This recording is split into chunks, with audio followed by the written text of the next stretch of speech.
What are they doing at the border? I think that there is a real hunger for one set of instructions, because you're absolutely right. People are sort of questioning what their own behavior should be and getting a lot of different information from different sources, and all government sources, all government officials, just at different levels of government, be it municipalities or provinces. And so I think there are some very genuine questions towards the federal government right now about the stuff that they can control. And we were talking about it earlier. The border is one of them. If they are strengthening measures at the border, if they are going to funnel international flights and maybe passengers based on where they are from to only certain parts of Canada, when does that happen? How does it happen? What do they anticipate the impact will be? And I think the question that you asked the doctor as well around the border is an interesting one, because for so many weeks now, we've been, even when we ask the question, we've been told, well, the science doesn't support that will make an impact, even though we were seeing so many travelers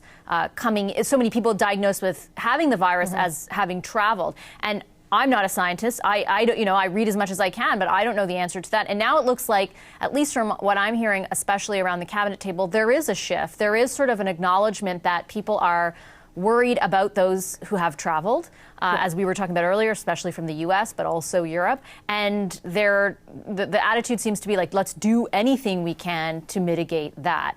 And I wonder, I guess, what how that decision is made, how it has been made, why it wasn't made earlier. I think the timing questions are going to be important ones for the government.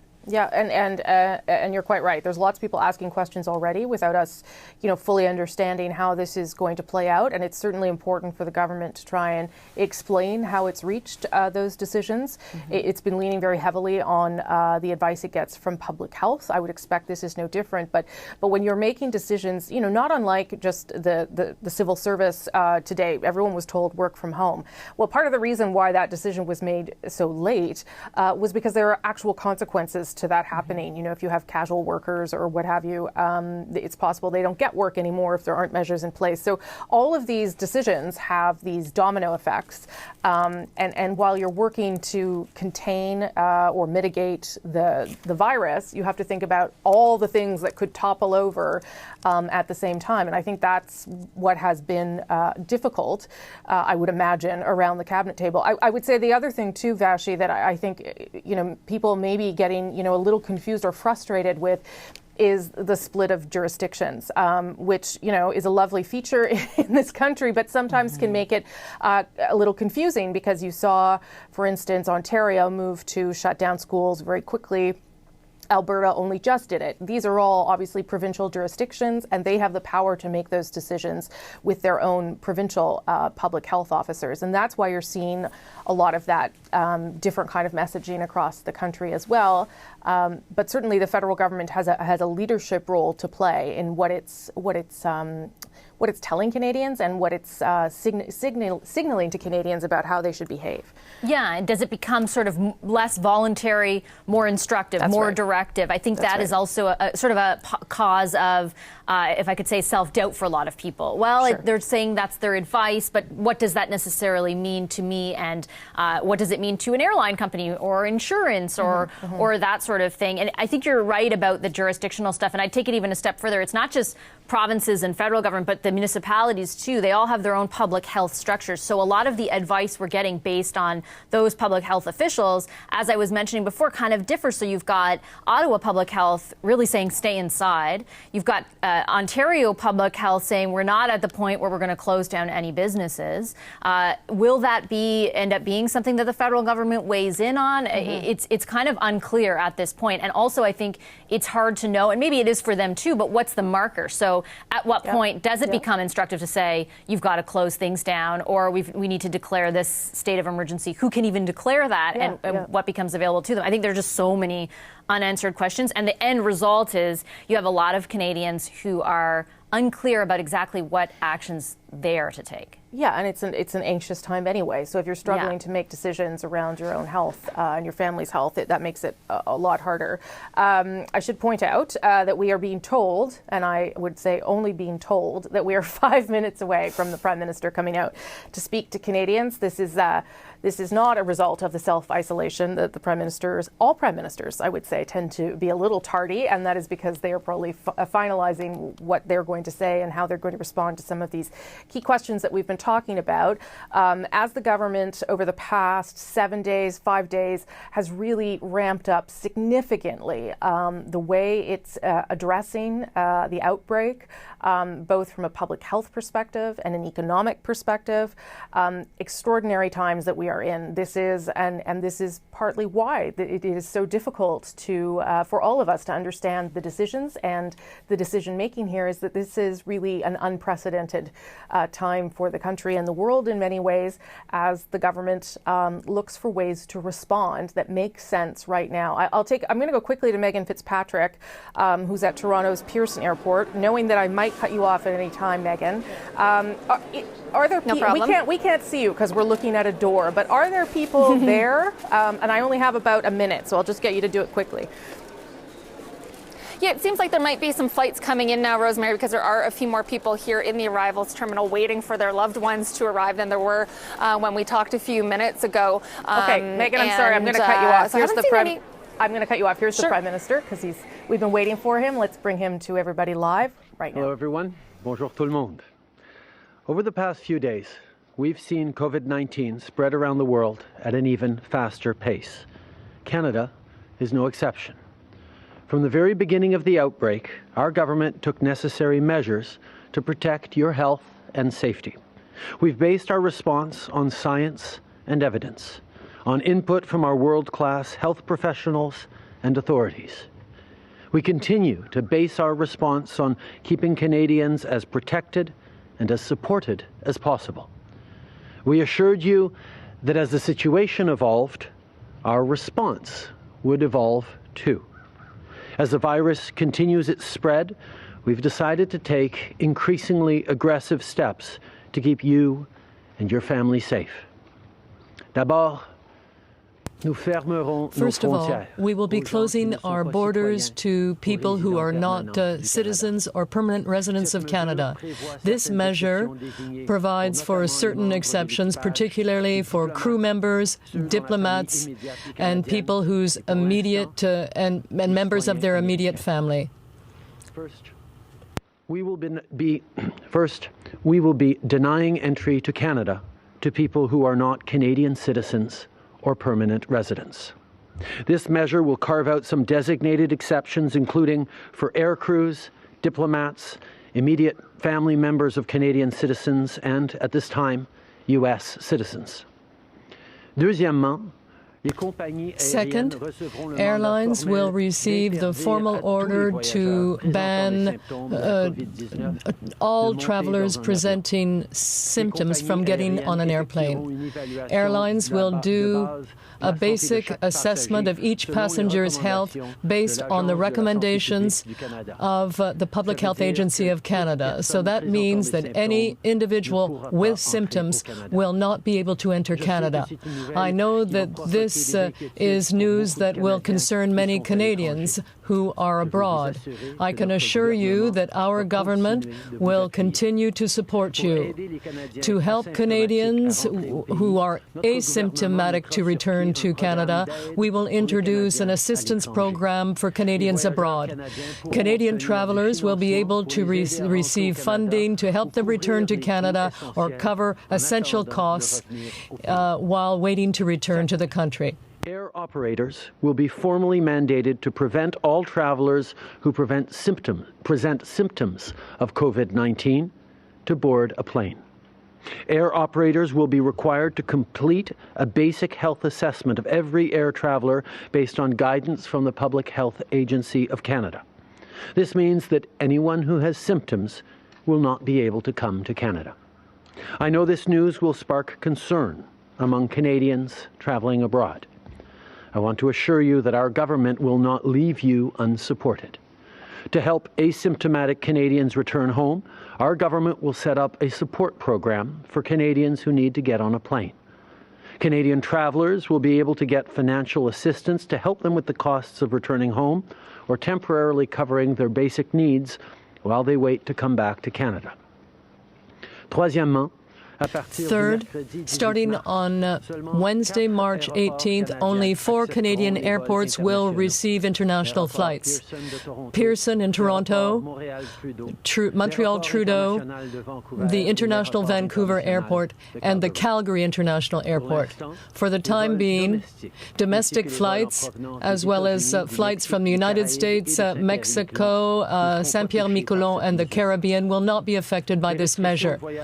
Travel restrictions announced today will not apply to trade or businesses. We will continue to ensure that Canada can continue to receive important goods. Third, starting Wednesday, March 18th, only 4 Canadian airports will be accepting international flights: Toronto Pearson, Montreal Trudeau, Vancouver International Airport, and Calgary International Airport. At this time, domestic flights, as well as flights coming from the U.S., Mexico, the Caribbean, and Saint-Pierre-et-Miquelon, will not be affected. The travel restrictions announced today will not apply to commerce or trade. We will continue to ensure the supply of important goods to Canada. I know that these measures are far-reaching. They are exceptional circumstances calling for exceptional measures. Earlier today, I had a call with our G7 partners to inform them of these important changes. From the very beginning, Canada's response has been based on the latest available science and advice from our world-class health professionals. Today's announcement is no different. These measures will help save lives. Depuis le début, from the outset, it has been important for me that Canadians have access to the recommendations of healthcare professionals and experts. It is their knowledge and their expertise that has been guiding the measures taken by the government, but also by individuals. Dr. Tam and public health professionals and the Minister are doing extraordinary work to protect the safety of Canadians and keep them aware of the latest developments on a regular basis. As Dr. Tam said yesterday, public health authorities have administered 25,000 tests to date, and their work continues to ensure that the largest number of Canadians possible can have access to the latest information. Health Canada will be providing a daily update at the same place at noon, starting tomorrow. Today, their press conference will immediately follow mine. Public health officials and our ministers have been doing a tremendous job of keeping people safe and providing regular updates. As Dr. Tam said yesterday, public health authorities have conducted 25,000 tests to date, and this work continues. To ensure that more Canadians can have access to the latest information on COVID-19, Health Canada will be holding its daily update at the same place at noon, starting tomorrow. Today, their press conference will take place after my remarks. The measures announced today can be added to all that our government has been doing up until now. Last Friday, Minister Morneau announced new measures to financially support workers and employers right across the country. $10 billion available in additional support for Canadian businesses. This is a tool that has worked before in difficult circumstances, and we're confident that it is going to work again. The economic impact of this pandemic is shifting hourly, and we recognize the stress and anxiety that it is causing. As I've said, we are prepared to see Canadians through this time. We will have additional measures to announce as early as tomorrow to support Canadians, particularly our most vulnerable. Right now, provinces and territories are facing different realities and risks, which means taking steps that make sense for people in each area. At the same time, we also need to keep building an aligned, Canada-wide approach. On Friday, I held a telephone meeting with the Premiers and Deputy Prime Minister Freeland, and information has been flowing continuously since. We've been in constant communication with the provinces and territories so that there are no barriers between our jurisdictions during this critical time. During the meeting, I spoke to premiers about the $1 billion COVID-19 response fund our government has put in place, which includes support for provinces and territories and their healthcare systems so hospitals can prepare. We can still slow the spread of this virus, but as Dr. Tam said, that window is closing. So far, we've seen many provinces take aggressive steps to protect their communities. I want to thank them for their work. It's time to take every precaution to keep people safe. The COVID-19 Response Fund also includes support for Indigenous communities. On Friday, I spoke with First Nations, Inuit, and Métis Nation leaders to discuss the work we're doing together on preparedness and mitigation efforts. Minister Miller also provided an update on our regular coordination with Indigenous partners, as well as the provinces and territories. Minister Van Daal has also been connecting with the territories and is working on exceptional measures to protect the North. We're making sure that everyone, no matter where they live, is prepared. The measures announced today can be added to the recommendations of public health officials. I want to remind all Canadians that they should avoid non-essential travel outside the country until new information is provided. We also recommend all those who are currently aboard to return to Canada while it is still possible to do so. I want to be clear. If you are abroad at this time, it's time to come back home.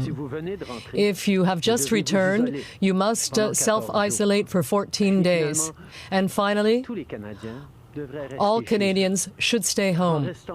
By staying home, we can not only protect your health and the health of your family, but also ensure that our healthcare professionals and our healthcare system can provide more support to those who truly need it. All Canadians that they should avoid non-essential travel outside of our country until further notice. Canadian travellers should return to Canada via commercial means while it is still possible to do so. Let me be clear. If you're abroad, it's time for you to come home. If you've just arrived, you must self-isolate for 14 days. And finally, all Canadians, as much as possible, should stay home. By staying home, you can not only protect your health and that of those around you, but ensure that our healthcare professionals and our healthcare systems can focus on those who need their help. This is an adjustment for all of us. We know that staying home is an important step to protect the community and each other. We all have to do it. But I want to remind all Canadians that social distancing doesn't mean we have to stop talking to each other. Pick up the phone, write an email, FaceTime. The strength of our country is our capacity to come together and care for each other, especially in times of need. So call your friends, check in with your family, think of your community. Buy only what you need at the store. But if you're heading out to grab groceries, ask your neighbor if you can get them anything. And if you know someone who is working on the front lines, send them a thank you. See how they're holding up. In Canada, we're lucky to have outstanding healthcare professionals. I want to thank them once again for their tireless efforts to keep us all safe. At the same time, our government is doing everything it needs to do to keep you safe, to keep your family safe, and to keep our economy strong. No matter what our next steps look like, you can rest assured that we will take them together, with premiers and mayors, with doctors and families and neighbors, because that is what Canadians do in difficult times. We pull together and we look after each other. Merci beaucoup tout le monde. Radio-Canada, Mr. Trudeau, the response of your government is being said to be too slow by many.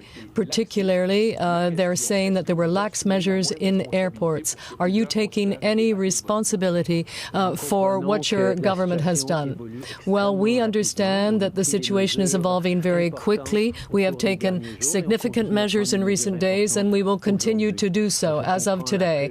I understand the concern that people have, but I can assure you that the measures are in place to keep people safe. I will highlight that the situation, as we all know, has been evolving extremely rapidly. We've taken measures over the past number of days to keep Canadians safe. We're taking more measures, significant measures today. I can understand people's frustration, and that's why we're ensuring that there is more that will be done every step of the way to keep Canadians safe.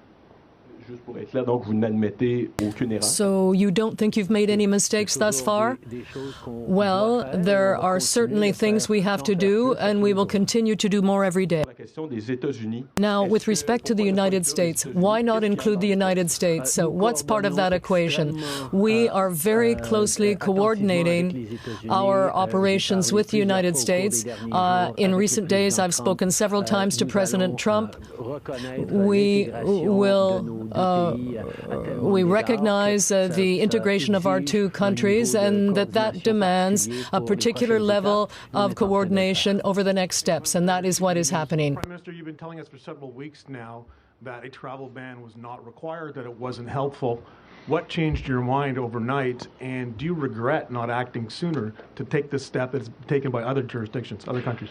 This situation, as everyone knows, has been evolving extremely rapidly, and the recommendations of public health and public safety have been evolving as well.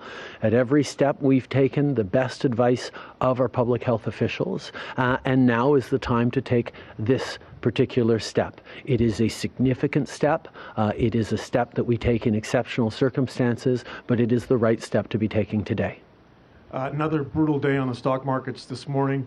TSX is down 7%, just this morning, actually almost 8%.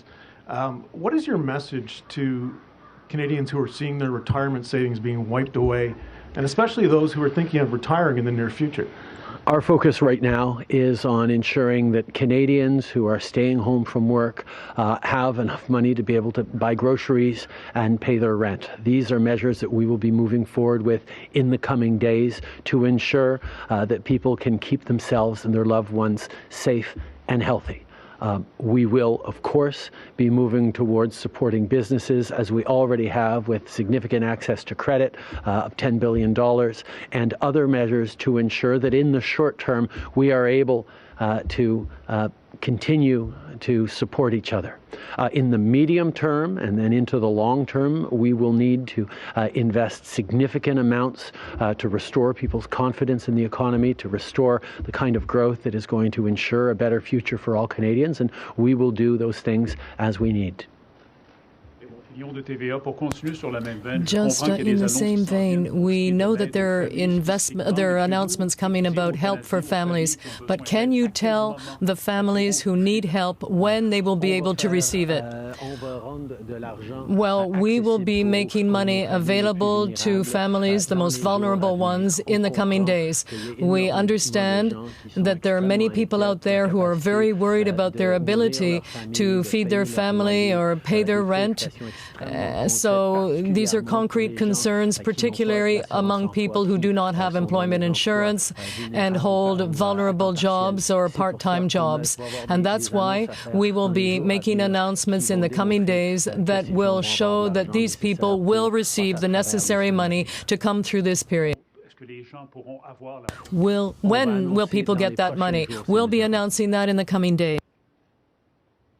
Public health officials say many of the new cases can be traced to the U.S. Why are U.S. citizens exempt from entry restrictions to Canada?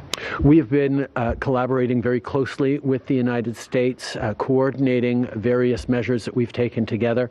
The level of integration of our two countries is quite particular, which is why we need to do some more work in order to ensure that we're doing what we need to do in the right way. But our first preoccupation is and always will be the continued safety of Canadians, and we will take the measures necessary to keep Canadians safe.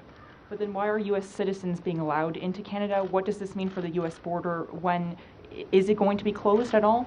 At this point, we are closing our borders to all non-Canadian or non-permanent residents of Canada. We are recognizing that for the moment that measure does not apply to U.S. citizens, but we will have more work to do in the coming days to ensure that we're doing everything we need to do to keep Canadians safe and to ensure the flow of goods and necessary equipment to Canadians. So you are not ruling out the possibility of closing that border, but what would be the triggers for that to happen? Well, as I say, at every step, we will not rule out anything that could help to keep Canadians safe. We will make our assessments step by step as to the best way of keeping everyone safe. We are moving forward today, and there will be other announcements in the coming days, and every single time we will be assessing how we can better protect Canadians and keep our country and our economy and our citizens safe, as well as ensuring the proper functioning of our healthcare system. Now, some people believe that the U.S. will become what Europe is now. Are you concerned about that? Well, as I said, we are not ruling out any measure at this point. Everything is on the table to protect Canadians, but we are going to do this step by step, as we have from the beginning. We'll take the necessary measures when they become necessary. You've said that your decisions thus far have been dictated by science. What is the science behind leaving the U.S. border open but denying entry to other travelers? We recognize that the level of integration of our two economies and the coordination that we've had over the past while puts the U.S. in a separate category from the rest of the world. But we will continue to coordinate with the U.S. We will continue to examine next steps and measures that must be taken. Today we are announcing that we are closing our borders to all foreign nationals from everywhere around the world. We will have more announcements to make in the coming days as this situation evolves. You said also that citizens people returning to Canada must self-isolate for 14 days. Are you preparing any measures to ensure that they do that, or is this still voluntary? If we put in measures for mandatory self-isolation, as many people have looked for, there would need to be enforcement measures around that, both by public health and by public safety. We know that at this point, the expectation that people self-isolate is something that we've asked of Canadians around the country, that we are expecting people to do. We know that Canadians want to keep themselves and their families safe, and we are confident that people will do what is necessary to keep themselves, their loved ones, and their neighborhoods safe. Christopher Nardi, National Post. On Friday, Health Minister Patty Hajdu said, and I quote, "Canadians think we can stop this at the border, but what we see is a global pandemic, which means that border measures are highly ineffective and, in some cases, can create harm. We see that in countries that had the worst expressions had the tightest borders." What changed? We have seen over time various countries take very stiff border measures that proved ineffective. In Canada, we based our decisions on public health recommendations that ensured that Canada's approach worked for many, many weeks in keeping a very slow spread of the virus in Canada through contact tracing and other measures. We've now come to the point where the best advice from public health officials is that additional border measures on top of the social distancing measures that we are encouraging domestically is the right combination to move forward now. how we've seen throughout the weekend complaints that airports weren't able to keep up, they weren't advising travelers. What makes you think that suddenly closing the border and redirecting flights to 4 places, the bureaucracy will able to adapt and actually enforce these measures? We've already seen shifts at the airports where every single traveler gets asked if they have symptoms, gets asked to acknowledge that they've been asked to self-isolate. We will be putting forward more support in those 4 airports as well. I want to highlight that local jurisdictions are also stepping up to assist in those 4 airports. We know that there is much more that we can do, and that's what we are doing.